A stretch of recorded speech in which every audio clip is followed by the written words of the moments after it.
Si j'ai un tweet à lui proposer pour ce qui se passe en matière sécuritaire en France, ce serait pas champion, mon frère.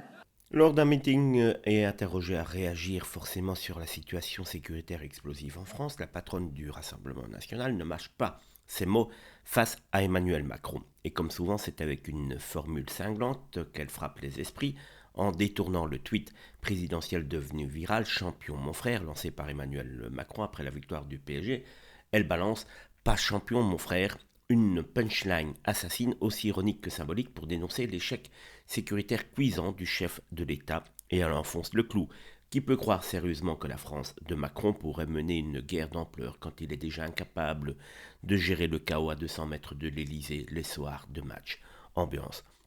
Marine Le Pen dénonce une posture tartarinesque du président, une attitude fanfaronne et hors sol, totalement déconnectée de la réalité du terrain. Elle liste narcotrafic incontrôlable, territoire abandonné, hordes barbares en liberté, république impuissante face aux vendeurs à la sauvette et un système judiciaire qui laisse les Français seuls face à la violence. Beaucoup de choses, mais quelque chose me dit que vous n'allez pas pouvoir dire le contraire. Dans un style à la fois sarcastique et martial, elle accuse Macron de faire joujou avec les symboles militaires tout en laissant la France se faire insulter, fracturer, piétiner chaque jour.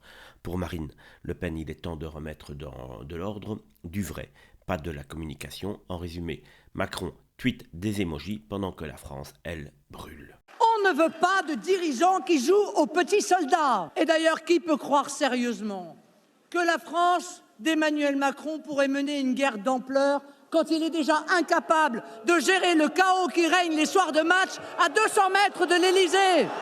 Quand le narcotrafic contrôle des parties entières du territoire, quand des hordes de barbares peuvent en toute impunité médiatique et judiciaire mettre à sac la capitale de la France, quand la République n'est même plus capable de débarrasser nos sites touristiques les plus prestigieux de ces armées de vendeurs à la sauvette agressifs, quand la France est insultée à longueur de journée, nous remettrons la France en ordre.